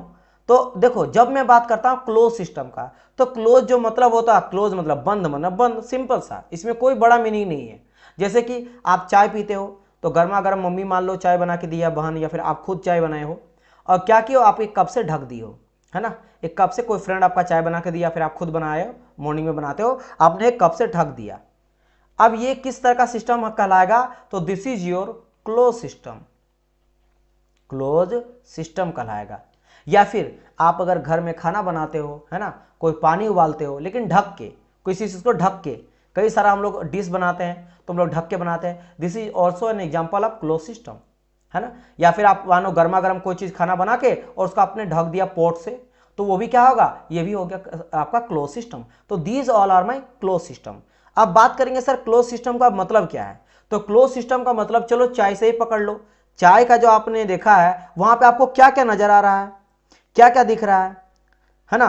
तो अगर आप ध्यान से देखोगे तो चाय में हम बोलेंगे सर गर्मा गर्म मेरा टी है ना, टी आपने बनाया, बहुत ही गर्मा गर्म है, तो मेरे को एक चीज बताओ, चाय आपने गर्मा गर्म दी आपकी मम्मी बना के, अगर मैं बोलूंगा कि 2 घंटा बाद आपको चाय जाके पीना है ढकने के बावजूद भी, तो क्या वो ठंडा नहीं हो गया, तो आप बोलेंगे सर ठंडा तो हो जाएगा, बिल्कुल हो जाएगा, कैसे नहीं, वो तो ज़्यादा ज़्यादा मेरा 15-20 मिनट ही गर्म रहेगा, उसके बाद तो ठंडा हो जाना है। क्लियर, ये बात समझ आया। अच्छा, इसका मतलब क्या समझे, अब इसको थोड़ा डीप समझो कि क्या इसमें, अगर मैं बात करूंगा 2 चीज़ का, एक तो मैं बात करूंगा मास का और दूसरा बात करूंगा मैं एनर्जी का। तो क्या मेरा मास ट्रांसफर हुआ, सर मास तो ट्रांसफर नहीं हुआ, क्योंकि मास बोले सर द्रव्यमान, मतलब चाय जितना है तो चाय जितना उतना ही था, चाय में इसमें आपको कोई भी चेंज देखने को नहीं मिला, चाय तो उतना ही रहेगा, घटेगा नहीं आपका चाय। लेकिन हाँ एनर्जी, क्योंकि heat is a form of energy, क्योंकि हीट क्या है, एक तरह से फॉर्म ऑफ एनर्जी है, तो बोले सर ये तो ठंडा हो गया, नहीं एनर्जी जो था ना इसके अंदर का एनर्जी, वो कहीं ना कहीं बाहर चल गया, तभी तो ठंडा हुआ, क्या हुआ, तभी तो ठंडा हुआ। यानी आप ये बोल सकते हो कि हाँ यहाँ पे क्या हुआ है, एनर्जी का ट्रांसफर हुआ है, बट मास का ट्रांसफर यहाँ पे नहीं हुआ है, मास का ट्रांसफर यहाँ पे नहीं हुआ है, तो that is called your close system. ठीक है, यस। अगर यहां से मेरा मास ट्रांसफर करेगा तो मेरा ओपन सिस्टम हो जाएगा, वेपर अगर बाहर जाएगा तो, बिल्कुल सही बोले आप, है ना। फिलहाल बात करें चूंकि क्लोज का, तो क्लोज सिस्टम में मैं बोल सकता हूं कि energy can interact along the system boundary, क्योंकि मान लेते हैं ये आपका कप है ना, ये अगर मैं कप ले लिया इस तरह करके, ऐसा अगर मेरा कप है, तो ये मेरे लिए कहलाएगा सिस्टम, ये मेरे क्या हो गया, सिस्टम हो गया, और बाहर का सराउंडिंग हो गया। तो अभी क्या हो रहा है कि मेरा मास जो है, पानी या चाय जो भी है, चीनी या पानी का मिक्सचर, वो मास है आपका, वो कहीं नहीं जा रहा है, तो यानी मेरा मास जो है फिक्स्ड है, मास मेरा ट्रांसफर नहीं हो रहा है। लेकिन एनर्जी मेरा सिस्टम से बाहर गया तभी तो हुआ। और यही चीज अगर ले लो कि आपका है, मान लेते हैं कि ठंडा का दिन है, और ठंडा का दिन नहीं, गर्मी का दिन मान लेते हैं, गर्मी का दिन में आपने फ्रिज से निकाला ठंडा पानी, और ठंडा पानी को अगर छोड़ दिए कुछ देर तक तो गर्म हो जाता है, यानी कि बाहर का एनर्जी क्या कर दिया, उसको गर्म कर दिया, मतलब कि हीट मेरा अंदर जा भी रहा है और हीट बाहर आ भी रहा है, यानी कि एनर्जी का इंटरेक्शन मुझे देखने को मिल रहा है सिस्टम टू सराउंडिंग और सराउंडिंग टू सिस्टम, बाउंड्री को क्रॉस कर रहा है। ये जो बाउंड्री है ना, उस बाउंड्री को क्रॉस करके वो चल जा रहा है, मतलब उसमें इतना दम है कि दीवार रहने के बावजूद भी अंदर घुस जा रहा, बाहर आया, भूत की तरह, है ना, होता नहीं है, आप देखते ना मूवी वगैरह में कि कोई अगर भूत रहता, आत्मा रहता, तो दीवार को उसको फर्क नहीं पड़ता, वो दीवार के आर पार जा सकता है, राइट। तो यही ये कर रहा है, तो यही कहलाता है मेरा क्लोज सिस्टम, यानी कि mass can not be crosses along the system boundary. Mass जो होता है द्रव्यमान, वो अंदर बाहर नहीं जाएगा, एनर्जी जा सकता है, तो इसको हम लोग क्लोज सिस्टम कह देते हैं। अब यहां से क्वेश्चन आपका कितना बनता है, जैसे कि कहा जाता है कि close system is also known as control mass, या फिर कहा जाता है control mass is known as, तो आपको नीचे रहेगा A B C D, close open जो भी रहेगा, आइसोलेटेड, तो मारना कंट्रोल मास को हम लोग क्लोज सिस्टम कहते हैं। क्यों, क्योंकि भाई साहब मास को हम लोग यहाँ पे कंट्रोल करके रखें, क्योंकि मास ना मेरा बाहर जा रहा, ना ही कोई भी ऐसा चीज, पानी या कोई और चीज मेरा चाय के कप के अंदर आ सकता है, तो मैंने मास को यहाँ पे कंट्रोल कर दिया। और चूंकि मेरा मास फ्लो नहीं कर रहा ना, इसलिए इसको और एक नाम कहा जाता है नॉन फ्लो सिस्टम, क्योंकि हम लोग केवल स्टडी करते हैं मास के बारे में ही, इसी के बेसिस पे इसका जज करा जाता है कि मास का फ्लो हो रहा है या नहीं हो रहा है, तो मास का फ्लो तो नहीं हो रहा है, इसलिए बोलेंगे नॉन फ्लो सिस्टम, यानी इस सिस्टम में मास का फ्लो नहीं हो रहा है। तो ये दोनों नाम समझ गए, ये भी समझ गए। मास बोले तो मैटर यहां लिख दिया गया, क्लियर। और ये आपका दिया गया कि this is my close system है, तो देखो मास का यहां पे इंटरेक्शन नहीं हो रहा है, कंट्रोल मास, मास को कंट्रोल कर लिया गया है ना। लेकिन हाँ एनर्जी देखो जा भी रहा और बाहर भी, बाहर से अंदर आ भी रहा है, ठीक है। अच्छा इतना समझ गया, बढ़ते नेक्स्ट की ओर। The volume of the close system में very because the boundary of close system is flexible. अब क्या बोल दिया सर, बोला ये कि वॉल्यूम जो होता है मेरा यानी कि आयतन, आयतन जो होता है क्लोज सिस्टम का वेरी कर सकता है, मतलब बढ़ भी सकता है और आपका घट भी सकता है। आयतन घट बढ़ सकता है, वॉल्यूम वेरी कर सकता है। पता क्यों, क्योंकि जो बाउंड्री होता है ना क्लोज सिस्टम का वो फ्लेक्सिबल होता है, मतलब कि ये घट सकता बढ़ सकता। बोलेंगे सर इसका क्या मतलब हुआ, तो इसका एग्जांपल मैंने आपको समझाया था पिस्टन वाले से। मैंने कहा था ना देखो यहाँ पे इतना बड़ा वॉल्यूम है और यहाँ पे छोटा हो गया, जब सामने गया तो देखो यहाँ पे ये इतना बड़ा भी वॉल्यूम आयतन यहाँ से लेकर यहाँ तक का है। अभी मान लो 1 लीटर गैस इसके अंदर आएगा, अभी इसका बढ़ गया तो हो सकता है 4 लीटर गैस अपने अंदर ले ले, या केजी में लोगे तो अगर मान लो यहाँ पे 1 केजी लेगा तो हो सकता है यहाँ पे 4 केजी गैस अब लेने लगे। तो क्या आपने देखा कि यहाँ पे आयतन तो बढ़ गया, लेकिन ये कैसा है मेरा क्लोज ही तो है, क्योंकि इसके अंदर से मेरा फ्लूइड तो बाहर नहीं जाएगा। जैसे मैंने कहा था सिलेंडर के अंदर जो पेट्रोल डालते हो वो बाहर तो नहीं जाता है, लेकिन हाँ सिलेंडर जब आप बाइक चलाने के बाद जो गर्मा गर्म हो जाता है तो हीट बाहर होता है, यानी एनर्जी ट्रांसफर हो रहा है। तो वेरी गुड एग्जांपल, तो मैं बिल्कुल बोल सकता हूं कि हाँ मेरा इसका बाउंड्री जो होता है वो फ्लेक्सिबल हो सकता है। और ये बहुत इंपॉर्टेंट है, इससे क्वेश्चन बनता है, दिस इज वीवीआई, कि बाउंड्री ऑफ क्लोज सिस्टम में भी फ्लेक्सिबल, रिजिड भी हो सकता, कोई दिक्कत नहीं है। जैसा आप देख सकते हो आपका गैस सिलेंडर, इसको भी अगर अंदर में गर्म करोगे तो ठंडा हो जाएगा, लेकिन इसके अंदर का गैस बाहर नहीं जाएगा, तो ये भी मेरा फिक्स्ड है, यानी कि फ्लेक्सिबल भी हो सकता है और फिक्स्ड भी हो सकता है। लेकिन फिक्स्ड को इसलिए लिखा गया क्योंकि फिक्स्ड तो हो ही सकता है, लेकिन हाँ फ्लेक्सिबल अगर होगा तो उसको लिखना बहुत इंपॉर्टेंट है, तो ये आपके लिए इंपॉर्टेंट हो जाता है। और बाकी सब जगह एग्जाम्पल आपको वही फिगर समझाया गया है कि देखो एनर्जी आ रहा जा रहा, आप कोई गर्म चीज रखते हो, मम्मी बना के रखती है, तो क्या होता है कुछ देर बाद ठंडा हो जाता है शाम तक, है ना। चलो नाइस, इतना समझ गए। अब बारी आता सर एग्जाम्पल मेरे को बता दीजिए। चलिए एग्जाम्पल देख लेते हैं। जैसे इजी एग्जाम्पल वाले में लेता हूं, जैसे आपका इलेक्ट्रिक बल्ब, इलेक्ट्रिक बल्ब जो बल्ब होता है आप देखते हो ना, जैसे जला हुआ है आप बंद करते हो तो तुरंत अगर जलना बंद होता तुरंत जाकर छुओगे तो गर्मा गर्म आपको गर्म लगता है, राइट। क्योंकि वो आपका सिर्फ लाइट ही नहीं देता, हीट एनर्जी भी देता है। इसीलिए कहा जाता है कि लाइट से हम लोग को जो आपका लाइट होता है यानी इलेक्ट्रिक बल्ब होता है, लाइट में बोलूंगा तो अलग हो जाएगा, इलेक्ट्रिक बल्ब से आपको लाइट एनर्जी और हीट एनर्जी दोनों मिलता है ना। क्योंकि आप जैसे बंद करते हो ना अपना इलेक्ट्रिक बल्ब को, छुओगे तो गर्म होगा, यानी कि उससे हीट भी बाहर आ रहा है, तो कुछ देर के बाद वो ठंडा हो जाता है, यानी कि एनर्जी मेरा ट्रांसफर कर गया। लेकिन मास उसके अंदर का जो गैस है, क्योंकि यू नो दैट कि इलेक्ट्रिक बल्ब में फिलामेंट का लाइफ बढ़ाने के लिए हम लोग उसमें नोबेल गैस डालते हैं, जिसको कहा जाता है अक्रिय गैस, नोबेल गैस, यानी गैस जो रहता है वो बाहर नहीं आता, नहीं तो कुछ देर बाद तो खत्म हो जाता, खत्म आ जाके, राइट, जाके उसका फिलामेंट ज्यादा दिन तक चले, क्योंकि ऑक्सीजन रिएक्शन करके ऑक्साइड कर देगा और जंग वगैरह लग के खराब हो जाएगा। इसी के लिए हम नोबेल गैस डालते हैं, क्योंकि वो किसी से रिएक्शन नहीं करता है ना। चलिए उसका आउटर मोस्ट शेल में इलेक्ट्रॉन नहीं रहता है, पूरा फुलफिल रहता है, जो ऑक्टेट डुप्लेट रहता है वो फुलफिल रहता है, ये आपको पता होना चाहिए, पढ़े होंगे 8-9 में, ठीक है। चलो वो केमिस्ट्री का पार्ट है। तो इसीलिए electric bulb is an example of close system, energy transfer हो रहा, मास नहीं हो रहा है। फिर अगर बात करें प्रेशर कुकर, लेकिन विदाउट विसल, विसल नहीं लेना है, क्योंकि देखते हो ना जब सीटी बजता है ना तो वहां से कुछ पानी वगैरह भी बाहर होता है, तो फिर वो मेरा ओपन सिस्टम में आ जाएगा। तो विसल को अगर आप किसी तरह बंद कर लोगे ना, या उसको बंद कर लोगे, क्लोज कर लोगे, है ना, फिक्स कर दो, तो फिर वो मेरा एग्जाम्पल हो जाएगा क्लोज का। इलेक्ट्रोलाइसिस सेल जो हो जाता है सेम चीज, वहां से मेरा नहीं जाता, बाहर आता है मेरा मास, लेकिन हाँ उससे एनर्जी ट्रांसफर होता है। पिस्टन, देखो पिस्टन सिलेंडर लिया है लेकिन विदाउट वाल्व, क्योंकि मैंने जब लिया था तो मैंने क्या कहा था कि वाल्व लगाया था, उस वाल्व से मेरा आ भी सकता है, लास्ट वाला जो होता है उसमें जा भी सकता है, तो आपको वाल्व को बंद करना पड़ेगा भाई। अगर वाल्व खुला तो हो सकता है आ भी रहा जा भी रहा है, तो विदाउट वाल्व लोगे तो मेरा क्या हो जाएगा, एग्जाम्पल हो जाएगा क्लोज सिस्टम का। अब यहाँ पे दो इंपॉर्टेंट है, thermal complete thermal power plant और रेफ्रिजरेशन साइकिल। रेफ्रिजरेशन से ये दोनों भी कंफ्यूजन वाला इसलिए है ना क्योंकि आप पढ़े नहीं हो अभी तक। अगर आप पढ़ते हो या जानते हो, है ना, अगर आपने पढ़ा है तो आपको पता होगा कि सर पावर प्लांट या रेफ्रिजरेशन साइकिल बात करें इसमें कई सारे कंपोनेंट होता है। जैसे कि रेफ्रिजरेशन साइकिल की बात करेंगे तो ऊपर में लगा रहता मेरा क्या, जैसे लगा रहता कंडेंसर, नीचे में क्या लगा रहता मेरा इवोपरेटर, यहां पे एक लगा रहता मेरा कंप्रेसर, और यहां पे एक लगा रहता एक्सपेंशन वाल्व। अब यहां पे बोलेंगे सर हम लोग को तो नहीं पता है, नहीं पढ़े हैं, मैं आपको समझा रहा हूं और ये सबको पता होना चाहिए। देखो आपका जो फ्रिज होता है, रेफ्रिजरेशन साइकिल कहां काम करता है, आपके घर के फ्रिज में, ठंडा करता कोई चीज को। जस्ट इसी में इवोपरेटर कौन सा होता है मैं आपको बता रहा हूं, जहां पे आप आइस जमाते हो, बर्फ जमाते हो, कोई चीज जमाना, पानी को जमाना, तो कहां डालते हो, छोटा सा बॉक्स जैसा रहता है ना फ्रिज के ऊपर, फ्रिज के जस्ट ऊपर में छोटा सा बॉक्स रहता है ना, वही आपका क्या रहता है, इवोपरेटर रहता है, वही उसी को खोल के डालते हैं इवोपरेटर। उसके चारों ओर ना कोयल लगा रहता है, क्या लगा था, कोयल रहता है, इवोपरेटिंग कोयल, जो एनर्जी को ट्रांसफर करता है, बेसिकली क्या करता है, हीट को एक्सचेंज करता है। अब बोलेंगे ये कोयल कहां नजर आएगा, आप अगर इस बॉक्स को ध्यान देखे होंगे ना तो आपको लाइन लाइन नजर आएगा, चारों ओर रहता है, ध्यान देना जाके, इस तरह से lining lining lining lining lining lining lining जैसा नजर आएगा, नीचे भी लाइनिंग लाइनिंग रहेगा, बगल में भी लाइनिंग लाइनिंग रहेगा, इस तरह से आपको नजर आएगा, पूरा बॉक्स में आपको दिखता है, ऐसा है ना, पूरा बॉक्स में आपको इस तरह का चीज देखने को मिलेगा, वही इवोपरेटिंग कोयल रहता है, यानी वही आपका सिस्टम है। और इसी के नीचे पूरा क्या रहता है, मेरा सारा, मम्मी आपका दूध रखती होगी, है ना, आप अगर मान लो बहुत सारा फ्रूट वगैरह रखते होंगे, या फिर वाटर बॉटल आपने रखा, बहुत सारा आप लोग चॉकलेट वगैरह रखते हो, है ना, इस तरह का चीजें आप यहाँ पे रखते हो।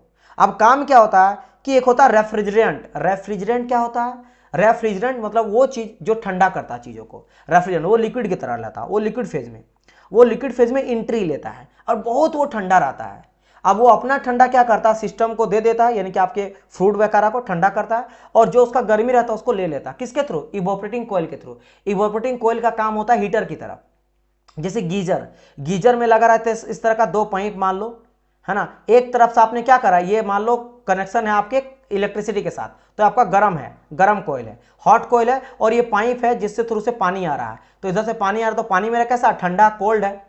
अभी हीटर के पास जैसे आएगा तो ऑटोमेटिकली क्या, ये हीट इसके थ्रू चल जाएगा और ये ठंडा पानी गर्म हो जाएगा, और जब बाहर निकलेगा तो यहां से डाले थे हम लोग ठंडा पानी कोल्ड वाटर, और यहां से निकलेगा मेरा हॉट वाटर, कि इसका जो कोयल है ना, ये गर्मा गर्म जो कोयल है, ये अपना हीट को यहां दे देगा, अपने हीट को यहां पे दे देगा, अपने हीट को ट्रांसफर कर देगा, अपने हीट को ट्रांसफर कर देगा तो गर्म हो जाएगा, राइट। सेम चीज करता है इवोपरेटर, उधर से जो मेरा लिक्विड आ जाता है जो कि मेरा रहता ठंडा, बहुत ही ठंडा, वो हीट दे देता है, अपना ठंडा को इसको देके, और हीट जो होता है वो ले लेता है, हीट ले लेता है। जैसे हीट ले लिया, अब ये निकल जाता है मेरा, लेकिन ये निकलते के साथ वेपर बन जाता है। ऑब्वियसली बात है, लिक्विड अगर कोई चीज है उसको अगर हीट दिया गया तो वेपर में कन्वर्ट हो जाएगा।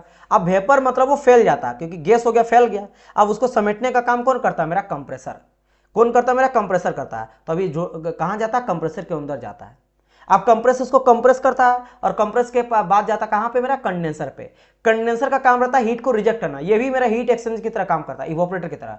लेकिन इवोपरेटर मेरा हीट को लेता है सिस्टम से, और ये सिस्टम से हीट को बाहर निकालता है।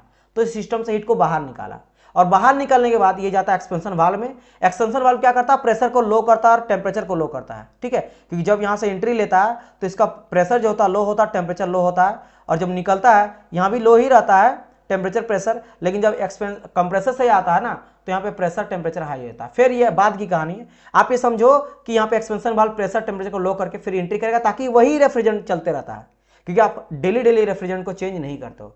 अब यहां से आपको ये समझ आया कि यहाँ पे कई सारा जो है ना वो डिवाइस लगा हुआ है, जैसे कि यहाँ पे लगा हुआ है मेरा इवोपरेटर, यहाँ लगा हुआ है मेरा कंप्रेसर, यहाँ लगा हुआ है मेरा कंडेंसर, यहाँ लगा हुआ है मेरा एक्सपेंशन वाल्व। अब ये सब वाल्व को अगर इंडिविजुअली लोगे तो सब तो मेरा क्या हो जाएगा, ओपन सिस्टम। अगर मैं सबको लेऊंगा यहां से, क्योंकि यहां से बच्चे फंसते हैं और क्वेश्चन फिर नहीं बना पाते हैं, इसलिए मैं आपको समझा रहा हूं। देखो अब यहां पे अगर सबको मैं इंडिविजुअली ले लेता हूं तो क्या समझ आता है कि यहां से भी कुछ एंट्री लिया, इन किया, यहां से कुछ आउट हुआ, यहां से भी कुछ एंट्री लिया, इन किया, यहां से कुछ आउट हुआ, यहां भी एंट्री एग्जिट, यानी सब कहलाएगा ओपन सिस्टम। बट यहां पे देखो क्या मेंशन करा गया, एग्जांपल क्या लिए, रेफ्रिजरेशन साइकिल लिया। साइकिल मतलब कि ये कंप्लीट प्रोसेस, जब कंप्लीट प्रोसेस होता है ना तो फिर इससे रेफ्रिजरेटर मेरा बाहर नहीं निकलता है, क्योंकि निकला लेकिन यहां एंटर कर गया, फिर इससे निकला, इससे निकल गया। इस पूरे साइकिल का बात करते हैं कि क्या ये साइकिल से बाहर आ रहा, नहीं ना, इसलिए ये चीज ध्यान रखना। Same with the power plant, इसी तरह पावर प्लांट में जितने भी इक्विपमेंट रहता है वो सारा रहता है ओपन सिस्टम का एग्जाम्पल, एक तरह से इन तो एक से आउट। लेकिन जब हम लोग पावर प्लांट का बात करते हैं तो कंप्लीट पावर प्लांट का बात करते हैं, तो ये बहुत इंपॉर्टेंट इसलिए मैं बोल रहा हूं क्योंकि आपके एग्जाम में कंप्लीट कहीं कहीं नहीं रहता है, या रेफ्रिजरेशन कंपोनेंट बोल देगा, आपको ये नहीं बोलेगा साइकिल, तो आपको ध्यान रखना कि क्या बोला जा रहा है, नहीं तो क्या होगा कि भाई जानते हुए आप क्वेश्चन को गलत कर दोगे। क्लियर, तो यहां से ये बात क्लियर आपको हो गया होगा। चलिए अब बढ़ते किसके बारे में बात करते हैं हम लोग, आइसोलेटेड सिस्टम के बारे में, कि क्या हो जाता है मेरा आइसोलेटेड सिस्टम। आइसोलेटेड क्या है, it's a modified of close system. Close system को मॉडिफाइड करा गया। क्यों? क्लोज सिस्टम में क्या देखे थे कि एनर्जी मेरा जो है वो मेरा इंटरेक्ट कर रहा, यानी बाहर भी जा रहा अंदर भी आ रहा, मास मेरा बाहर अंदर नहीं जा रहा था। तो हम लोग आइसोलेटेड में क्या करेंगे, एनर्जी को भी आइसोलेट कर देंगे, मतलब एनर्जी को भी रोक देंगे। तो पहले से ही मेरा मास को आने जाने नहीं दे रहे थे, अब उसको अगर एनर्जी को भी रोक दिए ना तो वो क्या हो गया, आइसोलेटेड हो गया। अब बोलेंगे सर इसका एग्जाम्पल, तो हम लोग जो आइसोलेटेड जैसा आपका थर्मस ग्लास हो गया, थर्मस बोतल हो गया, जिसे हम लोग क्या करते हैं गर्मियों के दिन में ठंडा पानी रखते हैं या ठंडा के दिनों में गर्मी पानी लेते हैं। वहां से क्या मुझे देखने को मिलता है कि अगर गर्म पानी रखते हैं ना तो गर्म पानी ही रहता है, अगर हम लोग इसमें ठंडा वाटर रखते हैं ना कोल्ड वाटर, तो मेरा कोल्ड वाटर भी बहुत देर तक रहता है, बहुत देर तक रखता है। फिर यहाँ पे आप बोलेंगे सर जी लेकिन 3-4 घंटा के बाद ठंडा पानी थोड़ा थोड़ा तो गर्म हो ही जाता है, और अगर मैं ठंडा पानी रखा कुछ देर के बाद बोलो 3-4 घंटा थोड़ा थोड़ा गर्म हो ही जाता है, तो परफेक्ट इंसुलेटेड नहीं है वो, परफेक्ट कोई चीज नहीं होता है, लेकिन आप एक तरह से उसको अगर परफेक्ट बोल लोगे ना तो मेरा आइसोलेटेड सिस्टम कहलाएगा। तो आइसोलेटेड सिस्टम में हम लोग क्या करते हैं कि if energy interaction also stop like mass, क्योंकि मास तो पहले से बंद कर दिए, क्योंकि इसीलिए तो कहा गया है क्लोज सिस्टम का मॉडिफाइड वर्जन है। तो मास मेरा क्लोज सिस्टम में मास को हम लोग रोक दिए थे, यहां हम लोग एनर्जी को भी रोक देंगे, मतलब कि अब ना मेरा मास अंदर बाहर जाएगा ना ही अंदर बाहर एनर्जी जाएगा। जिस मास के साथ मेरा कंटेंट पे है वो वही रहेगा, और जितना गर्म है तो गर्म ही रहेगा, ठंडा तो ठंडा ही रहेगा। There is no interaction with the surrounding, surrounding के साथ कोई इंटरेक्शन नहीं हो रहा है, तो उसको कहेंगे आइसोलेटेड सिस्टम।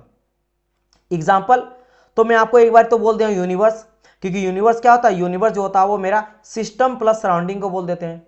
और मैं आपको बता चुका था कि यूनिवर्स क्योंकि इसका कोई बाउंड्री नहीं है, तो ये तो भाई साहब पूरा उसी में आ गया। तो universe is considered to be an isolated क्योंकि इट हैज नो बाउंड्री। अगर बाउंड्री रहता तब तो बोल देते हैं कि हाँ भाई ये सराउंडिंग के साथ रही, ये तो पूरी तरह से सब कुछ है। तो यूनिवर्स एक मान लेना आइसोलेटेड है, क्योंकि यूनिवर्स के बाहर कोई चीज नहीं जा रहा, ना ही कोई यूनिवर्स के अंदर आ रहा, हम लोग ये मान के चलते हैं। जो है इसी में अंदर चेंज हो रहा, बाहर हो जो भी यहाँ पे जो भी सन का फटना हो गया, सन का निर्माण हो गया, सन का विलुप्त हो गया, ब्लैक होल बनना हो गया, कोई प्लेनेट आपका कोई नया प्लेनेट बन रहा है या फिर प्लेनेट डिस्ट्रॉय हो रहा, सब कुछ इसी के अंदर हो रहा है। ठीक है, अच्छा। और परफेक्ट इंसुलेटेड थर्मल फ्लास्क जो हम लोग नॉर्मली यूज करते हैं, लेकिन परफेक्ट कहा गया। ठीक है, आप लोग को ये जो हम लोग यूज करते हैं परफेक्ट वो नहीं होता है। ठीक है, चलो अब लास्ट आ जाता है मेरा क्या, ओपन सिस्टम। क्या होता है sir open system? Open system जो हो जाता है, आप जब वही कप, वही चाय वाला कप ले लो, चाय वाला कप का ढक्कन हटा दिया गया। देखो पहले वाले में क्या किया गया था, ढक्कन था, देख सकते हो यहाँ पे कैप था। अब उस ढक्कन को मम्मी चाय तो दी लेकिन ऊपर में कैप लगाना भूल गई, तो यहाँ देख सकते हो ना कई सारे यहाँ पे फ्लैम, जैसे देखो थोड़ा थोड़ा धुआं जो होता है वो आपका वेपर के फॉर्म में गर्म होकर लिक्विड वेपर के फॉर्म में बाहर जा रहा है। या देख सकते हो यहाँ पे इसका जो ढक्कन है उसको हटा दिया गया, मान लो पैन में कुछ बन रहा है, सूप वगैरह, वो आपका बाहर जा रहा है। या फिर देख सकते हो हम लोग घर में बर्तन कुछ भी ऐसा बाहर वेपर के फॉर्म में वो बाहर जा रहा है। अब यहाँ पे मुझे क्या देखने को मिल रहा है कि एनर्जी तो जा ही रहा है, हीट के फॉर्म में बाहर हो ही जाएगा कुछ देर के बाद, है ना, लेकिन मास भी तो जा रहा है वेपर के फॉर्म में, यानी यहाँ पे मेरा एनर्जी भी इंटरेक्ट कर रहा है और मास भी इंटरेक्ट कर रहा है। That's it, that is called your open system. But यहाँ से पूछा क्या जाता है कि इसका बाउंड्री कहा जाता है, boundary of an open system is fixed. लेकिन अगर बात करेंगे क्लोज का, तो आप लोग को याद होगा कि क्लोज का बाउंड्री मेरा फ्लेक्सिबल था, पिस्टन सिलेंडर में समझा था, लेकिन ओपन का जो बाउंड्री होता है ना वो मेरा फिक्स्ड होता है डियर, फिक्स्ड होता है। बाउंड्री बोले तो उसका आयतन, या बोल सकते हो वॉल्यूम, बाउंड्री और वॉल्यूम, वॉल्यूम बोले तो आयतन, आयतन जो होता है ये मेरा चेंज नहीं होता है, ये एकदम स्थिर रहता है, कांस्टेंट रहता है। समझ गए, ये बहुत इंपॉर्टेंट है। इसीलिए ओपन सिस्टम को कहते हैं क्या हम लोग, कंट्रोल वॉल्यूम या कंट्रोल रीजन, क्योंकि इसका वॉल्यूम फिक्स है। अब मैं आपको समझाऊंगा कैसे। अच्छा, इसके अलावा इसको हम लोग फ्लो सिस्टम क्यों कहते हैं, क्योंकि मास का फ्लो तो हो ही रहा, क्योंकि क्लोज में हम लोग देखे थे, क्लोज वाले में देखे कि मास को हम लोग कंट्रोल करते हैं, मास को फ्लो होने नहीं देते हैं। लेकिन अगर मैं बात करूं ओपन में, ओपन में मास फ्लो हो रहा है, इसलिए मास फ्लो कर देते हैं। अब चलो डिस्कस करते हैं कि भाई इसका मेरा एग्जांपल क्या क्या है, जैसे कि nozzle, diffuser, compressor, condenser, turbine, boiler, valve, ये सब का सब ओपन सिस्टम का एग्जांपल हो जाएगा। अब बोलेंगे सर एक थोड़ा सा आप बताइए, ये जो आपने कहा बाउंड्री मेरा फिक्स होगा कैसे? आप नोजल ले लो सबसे अच्छा, नोजल इस तरह रहता है ना, जिससे हम लोग क्या करते हैं, इधर से एक पाइप जोड़ते हैं, इधर से एक पाइप जोड़ते हैं, क्या करता है एरिया को बढ़ा देता है, एरिया को छोटा कर देता है, कनेक्शन ना रहता है। आप एक चीज मेरे को बताओ, या ये अगर नोजल मेरा है, इससे जितना पानी अगर जा रहा है, कोई भी फ्लूइड आ रहा है और जिससे यहाँ से जितना निकल रहा है, क्या ये इसका आयतन को चेंज कर सकते, इसको बड़ा छोटा कर सकते? नहीं। जैसे हम लोग पिस्टन सिलेंडर को बड़ा छोटा कर दिए थे, नहीं कर सकते हैं। ये जितना है उतना ही रहेगा। अगर कोई मेरा बॉयलर है, जो बन गया कि मेरा बॉयलर इतना बड़ा है जो पानी को गर्म करता है, इधर से अगर आप पानी डालते हो, वाटर डालते हो, तो पानी क्या करेगा, हीट जब हम लोग इसको देते हैं, बॉयलर का काम रहता है स्टीम बनाना, भाप बनाना, तो उधर से आपको स्टीम मिल जाएगा। ये मेरा आउटपुट है। आउटपुट क्या होगा, स्टीम आपको मिलेगा। अगर आप इनपुट में वाटर डालते हो और आप हीट सोर्स प्रोवाइड करते हो, गर्म करते हो, तो ऑटोमेटिकली स्टीम बन जाएगा। अभी जितना इसका आयतन हो तो फिक्स रहेगा। तो यहां भी देखो इन कर रहा, आउट हो रहा, तो ओपन सिस्टम। ओपन मतलब क्या हो रहा है, इन भी करेगा आउट भी करेगा, तो एनर्जी तो जाएगा ही अंदर बाहर, आपका मास भी अंदर बाहर जा रहा है, लेकिन इसका आयतन फिक्स्ड है। ये ध्यान देने वाली बात है। इसलिए जितना एग्जांपल देखोगे आप देख लो, पकड़ लो, नोजल, डिफ्यूजर, कंप्रेसर, कंडेंसर। ये आपको पता है कि एक आ जाता है मेरा कंडेंसर, एक होता है बॉयलर, दोनों एक जैसा रहता है। एक क्या करता है, स्टीम बनाता है लिक्विड से, और कंडेंस क्या करता है, कंडेंस करता है स्टीम से, फिर लिक्विड बनाता है ना। उसी तरह टरबाइन हो गया, टरबाइन में भी जानते हो, टरबाइन हम लोग कितना सारा टरबाइन यूज करते हैं, है ना, छोटा मोटा टरबाइन यूज करते हैं। तो वो सब क्या करता है, टरबाइन जिससे हम लोग इलेक्ट्रिसिटी जनरेट करते हैं पानी को डाल के, वो भी क्या था, एक तरह से एंट्री पानी है, दूसरे तरफ से पानी बाहर गया। वाल्व से भी देखते एक तरह से, वाल्व से फ्यूल या गैसेस एंट्री करता है, बाहर जाता है। तो these all are my example of open system. These all are my example of open system.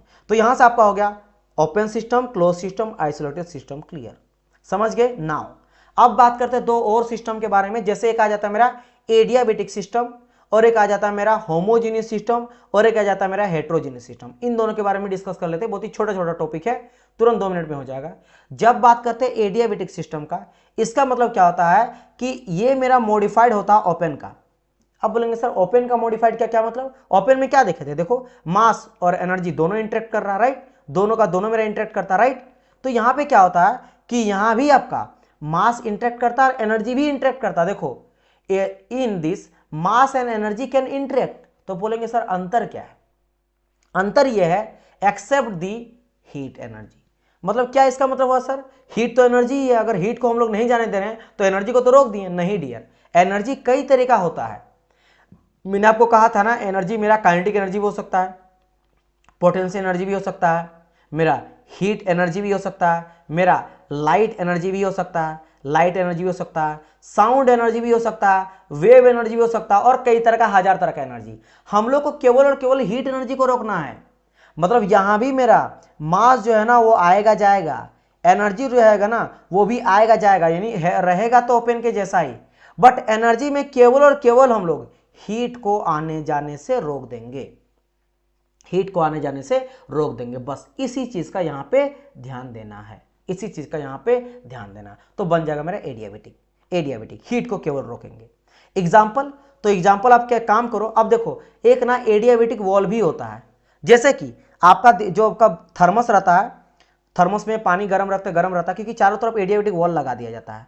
Wall ढक्कन से बाहर चला जाता है, उधर से बाहर नहीं जाता है, इसी की वजह से ये परफेक्ट इंसुलेटेड नहीं रहता है। तो चारों तरफ एडियाबेटिक वॉल होता तो हीट को बाहर जाने नहीं देता है, समझ गए। तो ये वॉल की तरह भी काम करता है, वॉल की तरह। अब इसका यूज कहां करते हैं ना, फर्नेस, जहां पे लोहा पिघलाया जाता है ना, उसके चारों ओर जो ब्रिक लगाया जाता है, जो ईंट होता है, ईंट, वो जो ब्रिक होता है ना, ईंट होता है ना डियर, वो ईंट जो मेरा बनाया जाता है ना, वो जो ब्रिक मेरा होता है वो रहता है मेरा एडियाबेटिक ब्रिक, ठीक है। वो ब्रिक कैसा काम करता है कि वहां मतलब आपका जो अंदर का फर्नेस का हीट है वो बाहर ना जाए, ताकि मेरा फर्नेस जो गर्म ही रहे, ताकि कोई चीज को पिघाल, क्योंकि अगर वो जल्दी मेरा हीट बाहर चल जाएगा तो फर्नेस जो ठंडा हो जाएगा, फिर बार बार मुझे हीट कोयला और देना पड़ेगा। तो उसी तरह का वॉल हम लोग यहाँ पे क्रिएट करते हैं थ्रू दी एडियाबेटिक ब्रिक्स, समझ गए। चलो तो ये चीज हो गया। अब यहां पे क्या करेंगे, जितने भी ओपन का एग्जांपल है उसको अगर हम लोग आगे लगा देंगे परफेक्ट इंसुलेटेड, तो सभी आपका ओपन वाला एग्जांपल इसमें आ जाएगा। देखो परफेक्ट इंसुलेटेड कर देंगे, क्योंकि इंसुलेट मतलब क्या कर देंगे, उसको चारों ओर बाउंड्री को रोक दिए, हीट को जाने से रोक रहे हैं, बाकी कोई और दूसरा चीज जा रहा है, energy, wave, sound energy, sound भी एक तरह से एनर्जी है। तो साउंड देखो, ब्रिक अगर कोई भी आपका इंसुलेटेड रहता है, उसके अंदर आ गए, हीट नहीं जाएगा, लेकिन चिल्लाओगे तो आपका आवाज जो हो तो बाहर जा रहा है, तो एनर्जी तो जा रहा है। लेकिन आप बोलेंगे सर यहां पे आपने नोजल लिया है, टरबाइन लिया है, कंप्रेसर लिया है, दो एग्जांपल आपने नहीं लिया है, पता है क्या क्या, एक मैंने बॉयलर नहीं लिया, कंडेंसर नहीं लिया। मैंने यहां पे एग्जांपल बॉयलर का नहीं लिया हूं और ना ही मैं कंडेंसर का लिया हूं। क्या यहां पे जितने भी स्टूडेंट है, क्या मेरे को कोई यहां पे बता पाएंगे कि क्यों मैंने यहां पे इन दोनों का नहीं लिया है? बताओ तो मेरे को कोई, एनीवन जो इसका एग्जांपल मेरे को बता पाएगा कि मैंने इन दोनों का एग्जांपल यहां पे नहीं लिया, क्यों नहीं लिया बताइए। मैं देखता हूं कितने बच्चे जो हैं थोड़ा बहुत जानते होंगे इसके बारे में। क्यों मैंने, ये भी तो मैं बोल सकता हूं कि परफेक्ट इंसुलेटेड बॉयलर, मैं क्या बोलूंगा, परफेक्ट इंसुलेटेड, इंसुलेटेड मतलब हीट को रोक दिए बॉयलर, तो हो जाएगा। उसी तरह मैं बोल दूंगा यहां पे क्या कि परफेक्ट इंसुलेटेड कंडेंसर, लेकिन मैंने इन दोनों का एग्जांपल यहां पे क्यों नहीं लिया है? यस, बिकॉज यहां पे हीट ट्रांसफर रिक्वायर्ड है। विदाउट हीट ट्रांसफर ये सिस्टम मेरा काम के लायक ही नहीं होगा। भाई हर एक सिस्टम का काम होता है, देखो बॉयलर का काम क्या होता है, नहीं परफेक्टली का बात नहीं है डियर, मैं समझ रहा हूं। देखो ये मेरा बॉयलर होता है और बॉयलर का काम क्या होता है कि इधर से आप पानी डाल रहे हो, है ना, इधर से आपने क्या करा, लिक्विड डाला, तो इधर से आपको मिलता क्या, स्टीम मिलता है, स्टीम। अब ये स्टीम कब मिलेगा मेरे को बताओ, ये स्टीम कब मिलेगा, जब आप ना हीट प्रोवाइड करोगे तब, जब इसको हीट प्रोवाइड करोगे, स्टीम बॉयलर को कहीं ना कहीं आप रखोगे ना भट्टी पे, तब तो जाके इसको हीट मिलेगा। जब तक इसको हीट ना मिले, क्यों ना मिले, क्यों को हीट से दिखाते हैं, हीट नहीं मिलेगा तो स्टीम कैसे बनाएगा, पानी को वेपर कैसे बनाएगा, घर में जो पानी से वेपर बनाएगा, हीट नहीं देंगे तो कैसे होगा। इट मीन्स अगर मैं इसको परफेक्ट इंसुलेटेड बना दूंगा ना, हीट नहीं दूंगा, तो फिर इसका स्टीम बना ही नहीं पाएगा। अगर स्टीम बना ही नहीं पाएगा तो इसको हम लोग बोलेंगे नहीं कि मेरा बॉयलर है, तो बॉयलर का काम ही खत्म हो गया, बॉयलर का काम ही खत्म हो गया, इसीलिए उसको हम लोग नहीं लेते। सेम विद दी कंप्रेसर, क्योंकि कंप्रेसर काम क्या करता है, कंप्रेसर जस्ट अपोजिट करता है। अगर इधर से मेरा स्टीम देते हैं तो स्टीम से हीट को जब वो बाहर निकालता है, इस बार हीट को बाहर निकालना पड़ता है, जैसे हीट को वो रिलीज करता है तो ऑटोमेटिकली क्या बन जाता है, मेरा कंडेंस होकर लिक्विड बन जाता है। और इसी को भी फिर से और हीट निकाल लेंगे तो क्या बन जाएगा, मेरा सॉलिड हो जाएगा। जैसे मान लो पानी, पानी से मेरा बर्फ बन जम गया, तो हीट बाहर निकला ना, यानी हीट बाहर निकालने के लिए मेरा कैसा होना चाहिए, एडियाबेटिक से तो काम नहीं बनेगा, एडियाबेटिक से यहां पे काम मेरा नहीं बनेगा, राइट राइट। इसीलिए क्या करेंगे हम लोग इसको, क्योंकि यहां पे अगर Q इक्वल टू 0 में कर देता हूं, रोक देता हूं, तब तो स्टीम मेरा बन ही नहीं पाएगा लिक्विड, और अगर लिक्विड नहीं बना पाएगा तो मेरा कहलाएगा ही नहीं कंडेंसर, तो फिर इसको कंडेंसर हम लोग बोलेंगे नहीं। इसीलिए देखो हम लोग बॉयलर को, कंडेंसर को परफेक्ट इंसुलेटर के मानेंगे, क्योंकि वो डिवाइस का फिर मतलब ही नहीं रहा, वो बेकार हो गया, है ना, उसका काम ही खराब हो गया। तो ये हो गया मेरा एडियाबेटिक। अच्छा, यहां पे मैं आपको रिलेट करना चाहता हूं और एक चीज से, कि एक होता है आपका डायथर्मिक, क्या होता है मेरा, डायथर्मिक भी होता है। अब ये डायथर्मिक क्या होता है, जो हीट का फ्लो करने देता है। जैसे कोई भी चीज ले लो, जैसे स्टील ले लो, स्टील का पतला परत ले लो, ये अगर इधर गर्म हो रहा तो उधर साइड भी गर्म रहेगा, तो ये डायथर्मिक है, जो हीट को फ्लो होने देता है, जिसको फ्लो होने से रोकता नहीं है वो डायथर्मिक कहलाता है, जो फ्लो होने से रोकता है हीट को वो हम लोग एडियाबेटिक कहते हैं। क्लियर ये दोनों बात, ओके। और लास्ट आ जाता है मेरा होमोजीनियस और हेट्रोजीनियस, दो पॉइंट का ये भी समझ लो। जब बात करते हैं हम लोग होमोजीनियस का, इसका मतलब कहा जाता है कि जब कोई सिस्टम है जिसमें केवल और केवल एक ही फेज काम कर रहा है, उसका स्टडी कर रहे हैं, सिंगल फेज मेरा एग्जिस्ट करता है, तो उसको हम लोग होमोजीनियस कहते हैं। लाइक अगर मान लो केवल और केवल आपका सॉलिड है, आइस वगैरह, उसका स्टडी कर रहे हो, या केवल गैस का स्टडी कर रहे हो, या केवल लिक्विड का स्टडी कर रहे हो, that's is called a homogeneous system. मतलब पानी में चेंज देख रहे हो, टेम्परेचर का, प्रेशर का, वेपर का, कोई भी चीज डेंसिटी वगैरह चेंज देख रहे हो, तो that is called your homogeneous. But when we talking about the heterogeneous system, then the matter in which there is present 2 और मोर देन 2 फेजेस। मतलब जब आपका एक सिस्टम में 2 या 2 से ज्यादा फेज है, जैसे कि मान ले तो गर्मी के दिन में आप क्या करते हो, आप खाते हो पीते हो कोल्ड ड्रिंक, है ना, कोल्ड ड्रिंक पीते हो, और उस कोल्ड ड्रिंक में क्या रखते हो, आपने कोल्ड ड्रिंक में पहले डाला कोको कोला या पेप्सी या किसी तरह का कोल्ड ड्रिंक, सॉफ्ट ड्रिंक डाला, उस सॉफ्ट ड्रिंक में आपने आइस भी डाल दिया। अब देखो आइस मेरा हो गया सॉलिड, एंड आपका लिक्विड जो है ना, दैट इज कॉल्ड योर, आपका ये हो गया लिक्विड, है ना, जो भी आपका ड्रिंक है। तो यहाँ पे सॉलिड और लिक्विड दोनों मिलके, यानी इन दोनों का स्टडी कर रहे हो कि अब अगर मैं गर्मी देखता हूं, या मान लो मैं धूप में छोड़ दिया, तो कितना देर के बाद मेरा आइस पिघल जाएगा। तो यानी क्या देख रहे हो आप, इन दोनों के बारे में स्टडी कर रहे हो ना, दो सिस्टम के बारे में, है ना। तो यहाँ पे 2 फेज है, उन दोनों फेज से मिलकर मेरा सिस्टम बना है, तो ये हो जाएगा मेरा हेट्रोजीनियस। या हो सकता है मेरा थ्री फेज भी होता है। जैसे देख सकते हो, पहले आपने क्या करा, पानी डाला, पानी में बर्फ डाला, फिर गर्म पानी डाला, अब यहाँ पे वेपर भी बन रहा है और आइस जो है वो भी है और लिक्विड भी है, तो 3 फेज, तो it's also called a heterogeneous system, right. तो ये रहा आप लोग का आज का क्लास, ठीक है। और कल हम लोग बात करेंगे आगे और चीजों के बारे में, ठीक है। कल हम लोग डिस्कस करेंगे macroscopic point of view. Macroscopic point of view क्या होता है, माइक्रो और मैक्रो, है ना, काफी इंपॉर्टेंट चीज है स्टडी करने के लिए, थर्मोडायनामिक स्टडी में काफी ज्यादा हेल्प करता है। ठीक है। सो डियर स्टूडेंट, मिलते हैं हम लोग कल नेक्स्ट वीडियो में। तब तक के लिए good bye and God bless you all.